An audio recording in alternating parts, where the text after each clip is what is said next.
I move that the Malaysia-New Zealand Free Trade Area Bill be now read for a first time. Mr. Speaker, at the appropriate time I intend to move that the Tariff Malaysia Free Trade Agreement Amendment Bill be considered by the Foreign Affairs, Defence and Trade Committee, that the committee report to the House on or before 15th June 2010, and that the committee have the authority to meet at any time while the House is sitting, except during oral questions, and during any evening of a day on which there has been a sitting of the House, and on a Friday in a week which there has been a sitting of the House, despite Standing Orders 187 and 190, para 1, subpara B and C. Mr. Speaker, a report presented to the committee on or before that date, the 15th of June, will enable New Zealand to remain on course to complete its domestic procedures for the purpose of the agreement's entry into force on 1 August 2010, hence the shortness of time. For this to occur, both Malaysia and New Zealand have to notify each other that they have completed their domestic procedures, and of course in this instance that is passing this bill through all its stages. Mr. Speaker, the business relationship between New Zealand and Malaysia is characterised by growth and potential. The relationship is underpinned by close and friendly relations between our respective governments and populations. They stem from a multifarious selection of things, including our Commonwealth ties, the Colombo pain, and of course our shared defence concerns, particularly through the FPDA. Malaysia is, in fact, one of the countries in Southeast Asia best known to all New Zealanders. And we note that its rapid growth in recent years, coupled with our understanding of the Malaysian people through trade and commerce, has enabled trade to grow very substantially. And it's worth noting this, that Malaysia is already our 10th largest trading partner. Two-way trade between our nations is approaching $2 billion. In New Zealand's respect, we exported $750 million worth of goods to Malaysia, and over the last 4 years, our exports have grown 50%, and a proportion of that time was actually during recession. Services are also flourishing in a range of sectors, including private education, engineering, information and computer technology services. And of course there's been a substantial increase in Malaysian international students in New Zealand over the last decade.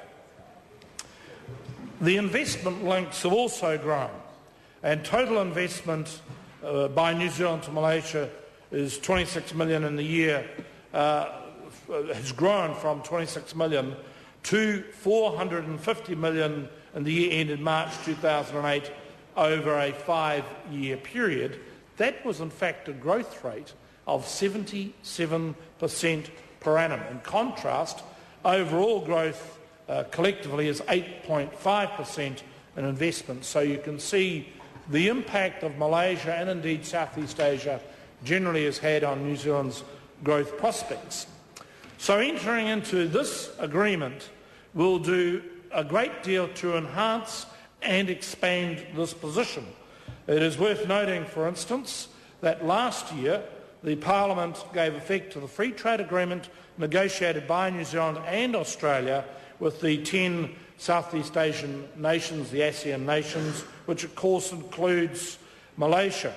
So we are doing a bilateral FTA to secure further benefits with a Commonwealth country that goes above and beyond that general ASEAN deal. As members would expect, this is a high quality and comprehensive agreement. This is a standpoint for all New Zealand free trade agreements, and it will deliver these benefits. First, it will enhance access to the Malaysian market for New Zealand goods and service exporters by reducing direct and indirect trade barriers. Second, it will provide greater certainty for New Zealand businesses about future trading and investment environment. And third, It will provide potential long-term gains from enhanced regional integration and further outcomes within the ASEAN region generally. In practical terms, on day one of the agreement entering into force, 95% of our exports will be duty-free, and within 7 years, 95.5% of our exports to Malaysia will be duty-free.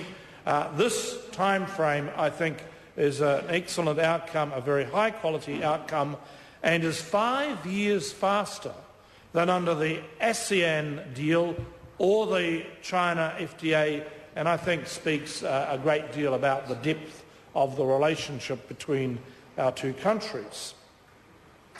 New Zealanders, in short, will be the only ones in Malaysia that will be able to guarantee to their clients that New Zealand goods will clear Malaysian customs within 48 hours. And in commercial terms, that means Malaysian importers will be able to have a legal assurance that New Zealand products will clear Malaysian customs within that period.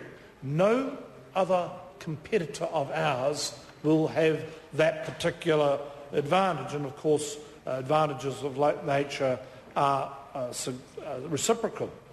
There are new provisions in the agreement that make it easier for New Zealand companies to establish a business in Malaysia, to work more closely with Malaysian partners and to deliver services across the internet, as one would expect in these modern times.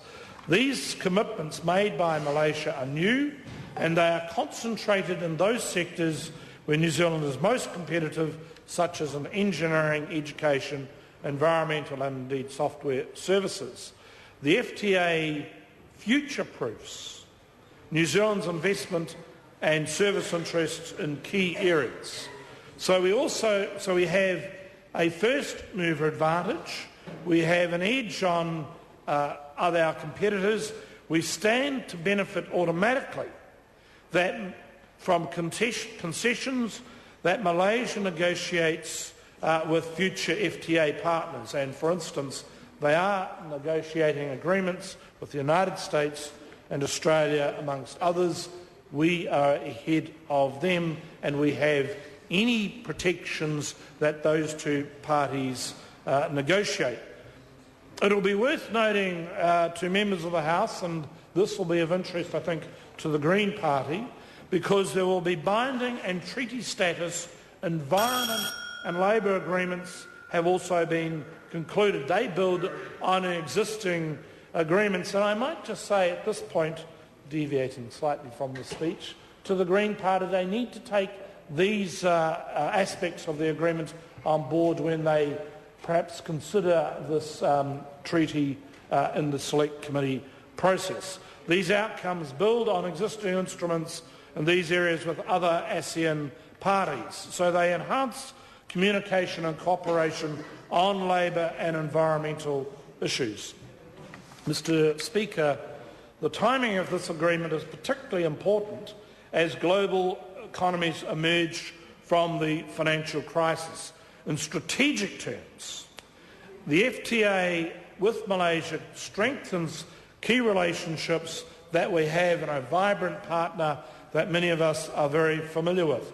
It is a further building block in the goal of an FTA for the entire region, a tremendously important goal for the APEC group of nations. It underlies our strategic positioning as a nation with the Asia-Pacific region and provides an incentive for other countries to follow suit. So can I just conclude with this, Mr. Speaker?